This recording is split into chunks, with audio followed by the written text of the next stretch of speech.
জমিদার হয়েছিল, জাদুঘর দেখা শেষ। এখন এখানে চলে যাচ্ছে, এখানে জাদুঘর তো নাই, মানে প্রেম করার একটা জায়গা।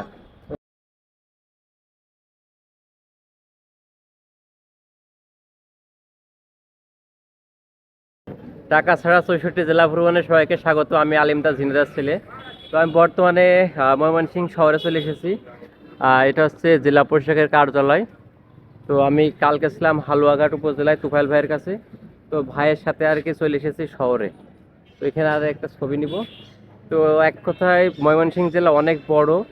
এটা যদি ভেঙে এখনো দুইটা জেলা করা সম্ভব, মানে 13টা উপজেলা মিলে একটা হলো জেলা।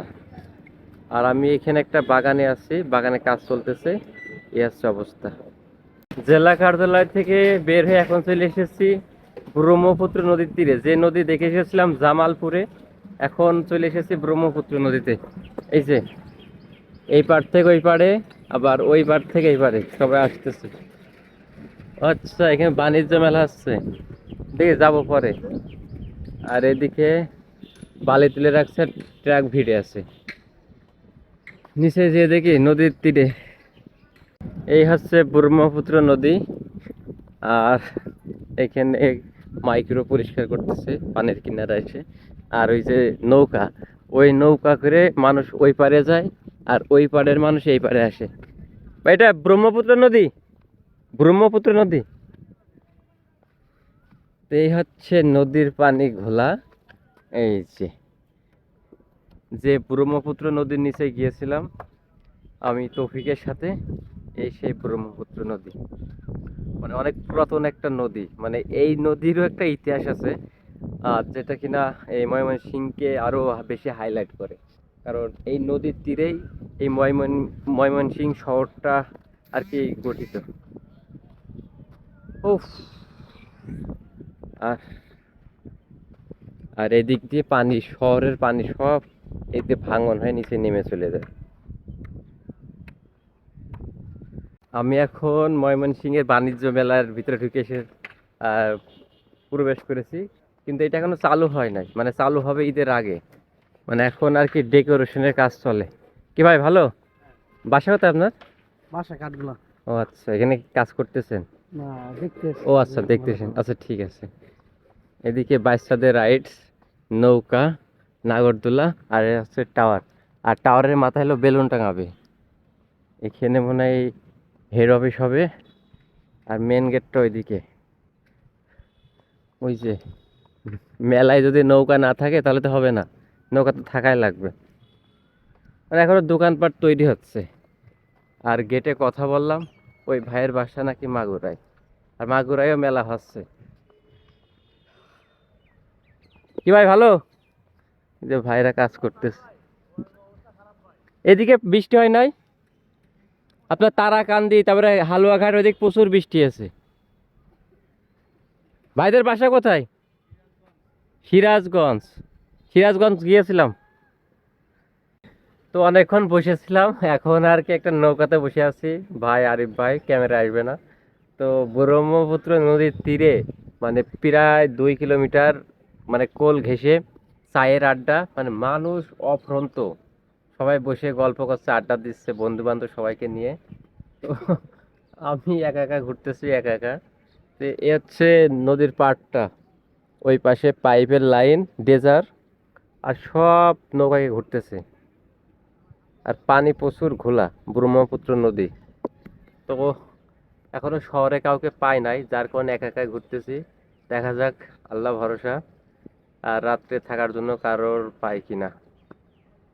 জয়নুল আবেদিন পার্কটা কোন দিকে? একটু সামনে ঢুকতে কি টাকা নেয়? এটা না, ফ্রি? এটা সরকারি আচ্ছা আচ্ছা আচ্ছা। তাহলে আপনার এখান থেকে উঠে ওখানে চলে যাবো। ঠিক আছে ভাই। আমি যেখানে যাচ্ছি সেখানে আর কি ফ্রিতে ঘুরতেছি। তো আমি বর্তমানে ব্রহ্মপুত্র নদীতে নৌকায় করে ঘুরতেছি। এই নৌকায় ঘুরতে আমার স্থানীয় কিছু ভাই হেল্প করেছে। তো ভাই লজ্জা হচ্ছে। তো আপনার নামটা? আলজামি, আলতামি ভাই, অপূর্ব, অপূর্ব ভাই, ওয়ালিউল্লাহ। আর অলিউল্লাহ ভাই। তো ভাইদের সাথে আর কি এখন নৌকায় করে ব্রহ্মপুত্র নদীতে ঘুরতেছি। আর যেটা সত্যি অসাধারণ, নতুন একটা অভিজ্ঞতা আমার। আর এখানে একটা নতুন জিনিস দেখলাম যে নৌকাতে হলো পাল বাঁধা আছে। মানে আমি জীবনেও মানে বইতে পড়েছি বা অনলাইনে দেখেছি, টিভিতে দেখেছি, কিন্তু সরাসরি পাল দেখি নাই। তো এইটা কি পাল আছে? এটাও পাল আছে। মানে পাল যখন বাতাস হয় তখন ওই পাল ছেড়ে ছেড়ে দেন। বাতাসের মধ্যে ও আচ্ছা আচ্ছা। তো দেখায় ওই যে সব হলো পাল বাঁধা হলো, নৌকা চড়তেছে আর তীরে আছে। আর এখানে বিভিন্ন দাম আছে, সর্বনিম্ন 200 টাকা। তো এর উপরে মানুষ অনুযায়ী দাম নির্ধারণ হয়, এই আর কি। তো ভাইরা খুবই আন্তরিক, ভাইদের সাথে এখন আমি ঘুরতেছি। তো এখান থেকে শেষ করে চলে যাব জয়নুল আবেদিন যে পার্কটা আছে, তারপরে শিল্প আহ, চর্চা যে একাডেমি আছে, সংগ্রহশালা, সেখানে চলে যাব। তো একা একা ঘুরতেছি, এখনো কাউকে পাই নাই ওইভাবে, এই আর কি। আর এই যে তীরে সব হলো নৌকা ধীরে আছে। আর এখানে তো ভেঙে যাওয়ার সম্ভাবনা রয়েছে, যে ভাঙন শুরু হয়ে গেছে যমুনা নদীর, যমুনা বলতেছি, ব্রহ্মপুত্র নদী। আর এই নদীর কোল ঘেঁষে সবাই কিন্তু বসে আছে, সবাই অবসর টাইমটা স্পেন্ড করতেছে এখানে বন্ধু বান্ধবের সাথে সবাই। আর এদিকে নৌকা আছে, আর দাদু আগলাগায় বসে আছে, সবাই বসে আছে। ভাই ভালো। আর এই যে আমি এই ভাইদের সাথে ঘুরতেছি, আমরা এখন তীরে চলে এসেছি। এখানে প্রচুর মানুষ, প্রচুর মানুষ, সব বসে আছে সব। আমরা এখন নৌকা থেকে নেমে পড়তেছি।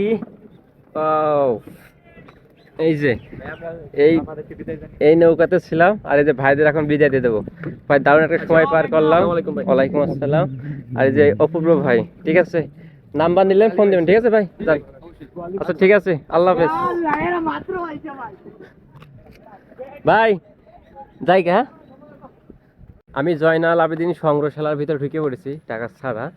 তো এই হচ্ছে জায়গাটা। তো ওনারা বলতেছে যে বলার দরকার নেই, যে ফ্রিতে ঢুকতেছো। তো সামনে ফুলের বাগান, আর সামনে হচ্ছে জয়নাল আবেদিনের সেই সংগ্রহশালা। আমিও দেখব এবং আপনাদেরও দেখাবো যে ভিতরে কি কি আছে।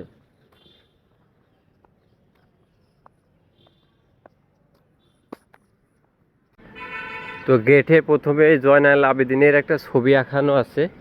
আর আরেকটা বিষয়, এখানে কিন্তু ভিডিও করতে দিবে না, ভিতরে ভিডিও করতে দিবে না, বাইরে থেকে আর কি আমি দেখতে পারবো, আপনারা দেখতে পারবেন না। তা এই হচ্ছে সংগ্রহশালাটা। সংগ্রহশালা থেকে বের হলাম, তাদের কথা হচ্ছে যে এখানে সচক্ষে এসে দেখতে হবে, কোনো ভিডিও বা কোনো ছবি নেওয়া যাবে না। আর পাশেই হচ্ছে ব্রহ্মপুত্র নদী, অনেক বড় নদী। আর এর পাশ দিয়েই এখন যাচ্ছে। হাঁটতে হাঁটতে ক্লান্ত, যার কারণে একটা স্থানীয় দাদুর আর রিক্সা উঠেছি শহরটা ঘোরার জন্য।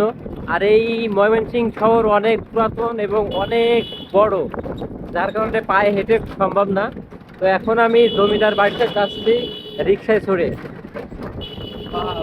আর এই যে রিক্সায় করে যাচ্ছে, এই যে রাস্তা। দাদু আপনার নাম কি?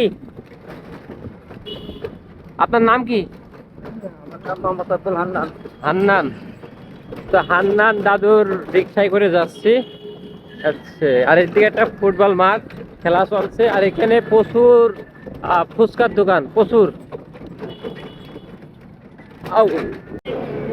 চলে এসেছি ময়মনসিংহে শশীলাস জাদুঘর।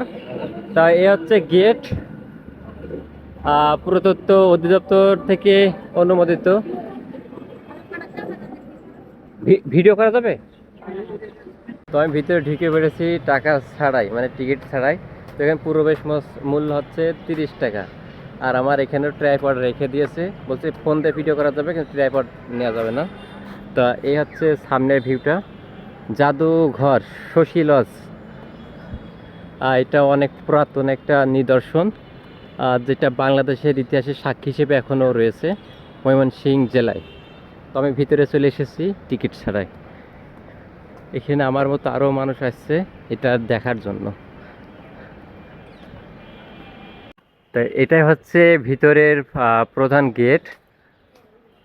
ও রে ভাই, ভিডিও করা যাবে? যাবে না, না ভিডিও করা নিষেধ। এটা হচ্ছে ভিতরের পার্ট, কিন্তু ভিতরে কোনো মতে ছবি তুলতে দেয় না, কারণ ভিতরে অনেক কিছু আছে।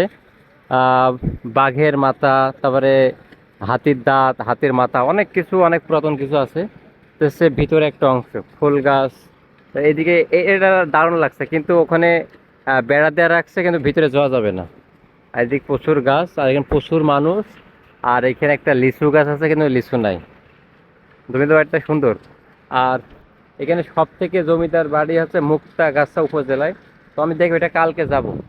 আজকে শহরে থাকার ব্যবস্থা করতে হবে, দেন তারপরে আর কি শহরের দিকে যেতে হবে। জমিদার শশীলজ জাদুঘর দেখা শেষ, এখন এখানে চলে যাচ্ছে। এখানে জাদুঘর তো নাই, মানে প্রেম করার একটা জায়গা। তো সব জোড়ায় জোড়ায় আর কি বসে আছে। আর এই হচ্ছে গেট। আমার ট্রাইপড রয়েছে ম্যামের কাছে, ওখান থেকে নিয়ে আর কি বেরিয়ে যাব। আর গেটম্যান দাঁড়ায় আছে। হাই দেখুন আমাদের অ্যাকশন চিনি ভাই, স্টেশন যাবেন? অল্প দামে স্বল্প মূল্যে ও সামনে, আচ্ছা আচ্ছা ঠিক আছে। সামনে কি ভিড়, সব ঈদের ভিড়। বাবা বাবা, ময়মনসিং এটা তো ভালো। ফাইনালি চলে এসেছি ময়মনসিং রেল স্টেশনে। এই যে স্টেশন, কি দাদু ভালো ভাড়া হচ্ছে? এই হচ্ছে ময়মনসিং রেল স্টেশন। আর ঠিক আছে, নাম কি আপনার? আজিজুল হক। স্টেশন ঠিক আছে। আর স্টেশনে এখন প্রবেশ করতেছি। বাবা, আর এখানে আছে টিকিট কাউন্টার। দূর দূরান্তে যে যেখানে যাবেন অবশ্যই টিকিট কেটে রেলে ঢুকবেন। ও রে, কত মানুষ! রেল স্টেশনে আসলে দেখা যায় যে কত মানুষ এখানে। স্টেশনে এসে একটা বাঁশিওয়ালার দেখা পেলাম। বাঁশি, কি দাদু ভালো আছেন? ভালো আছেন? বাঁশি বাজান তো দেখি। চলে যাচ্ছে। আর এই যে ইঞ্জিনের মাথা চেঞ্জ হচ্ছে। সামনের একটা লোকাল ছিল, অনেক যাত্রী নেমে আসছে। এখন আর কি এটা মাথাটা চেঞ্জ হবে। এটা সিট আছে 2307। আমি যে ময়মনসিং এর স্টেশনে এসেছি, এই যে তার প্রমাণ, ময়মনসিং জংশন। আর এটা হচ্ছে নেত্রকোনা থেকে চলে আসলো, আবার এখান থেকে নেত্রকোনা ব্যাক করবে। আর প্রচুর মানুষ, স্টেশনে মানুষ থাকবে, এটা স্বাভাবিক। সবাই আর কি এখন নামতেছে। ও, আর এইটা শেষ করে এখন চলে যাব ময়মনসিং কৃষি বিশ্ববিদ্যালয়।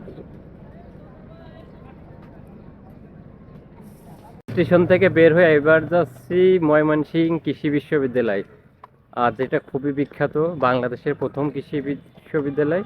তো আমি এই পথ ধরে হেঁটে যাচ্ছি। কিন্তু দুঃখের বিষয়, আমি একটা রিক্সায় বললাম যে কয় টাকা ভাড়া, তো বলে যে হচ্ছে 100 টাকা।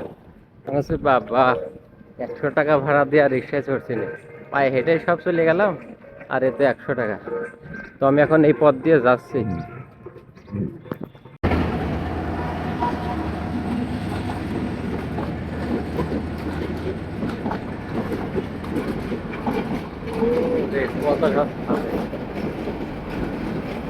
আমি বর্তমানে এমন একটা জায়গায় অবস্থান করতেছি, যেটা বর্তমানে খুবই ভাইরাল, খুবই ভাইরাল ময়মনসিংহে। সেটা হচ্ছে যে এই যে দোতলা এলো রেল রাস্তা, মানে নিচ দিয়েও ট্রেন যায়, উপর দিয়েও ট্রেন যায়, মানে একসাথে যখন দুইটা ট্রেন যখন যায়, দারুণ একটা আর কি সুন্দর যেখানে দেখা যায়, মানে নিচ দিয়েও যায়, উপর দিয়েও যায়। তো আমি এখন সেখানে অবস্থান করতেছি, যে নিচ দিয়েও ট্রেন যায়, উপর দিয়েও ট্রেন যায়। ও, হাঁটতে হাঁটতে আমি চলে এসেছি ময়মনসিং কৃষি বিশ্ববিদ্যালয়। তো এই হচ্ছে কৃষি বিশ্ববিদ্যালয় গেট। আর এখানে একটা প্রতীকী একটা চিহ্ন দেওয়া আছে। আর ভিতরে নাকি অনেক সুন্দর কৃষি বিশ্ববিদ্যালয় কলেজ ওইদিকে। তো এখন কথা হচ্ছে ভিতরে অনেক জায়গা, এখন আমি হাঁটতে হাঁটতে যাবো। খুবই ক্লান্ত, আজকে সারাদিন একা একা হাঁটতেছি, খুবই ক্লান্ত। একটা ভাই আর কি ছবি তুলে দিলেন, আজকে এটা ঘুরে আর কি চলে যাব, আর পারতেছি না। ক্লান্ত, তাই দাদুর একটা রিক্সা দিয়েছি 20 টাকা দিয়ে। দাদু কেমন আছেন? ও দাদু ভালো আছেন? ভালো আছেন? নাম কি আপনার? শামসুল। দাদুর রিক্সায় করে এখন যাচ্ছি বোটানিক্যাল গার্ডেনে। ও, ভাড়া কি 20 টাকায় নাকি বেশি নিলেন? না, ঠিক আছে, ঠিক আছে। ঠিক আছে। তো দাদুর ভ্যানে এখন যাচ্ছি বোটানিক্যাল গার্ডেনে। ও রে, কয় বছর চালান ভ্যান, এই রিক্সা? 55 চলে।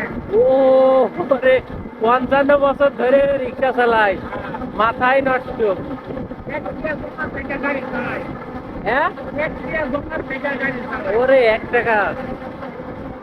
আর এটা হচ্ছে ভার্সিটি যে রোডটা, আমি আপনার জেলায় ঘুরতে এসেছি। আমি এখন ঘোরাঘুরি করতেছি ময়মনসিংহ কৃষি বিশ্ববিদ্যালয়। এই বিশ্ববিদ্যালয়ের পরিমাণ আছে 1200 একর, 3 বিঘেই হয় 1 একর, তাহলে 3600 বিঘা নিয়ে এই ইউনিভার্সিটি অবস্থিত। এটা স্থাপিত হয় 1961 সালে। আর এটা হচ্ছে কেন্দ্রীয় শহীদ মিনার, আর এই পাশে হচ্ছে বোটানিক্যাল গার্ডেন, আর এই হচ্ছে রোড। আমি একা একাই আজকে ঘোরাঘুরি করলাম। কৃষি মিউজিয়াম, তার মানে এইদিকে গেলে কৃষি মিউজিয়াম দেখতে পারবো, তাহলে এইদিকে আমি যাই।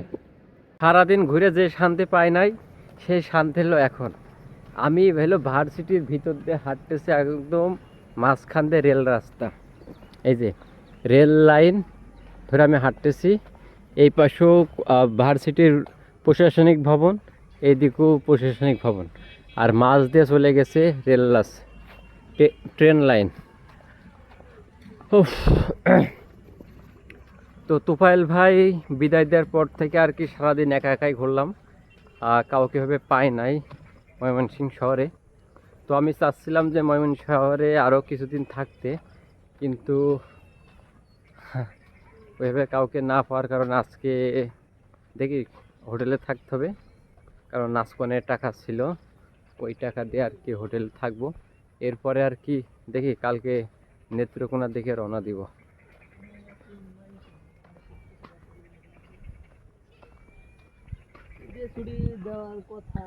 আর এ হচ্ছে ভার্সিটির মাঝখান দিয়ে রেল লাইন, মানে একদম সোজা, কি বলবো।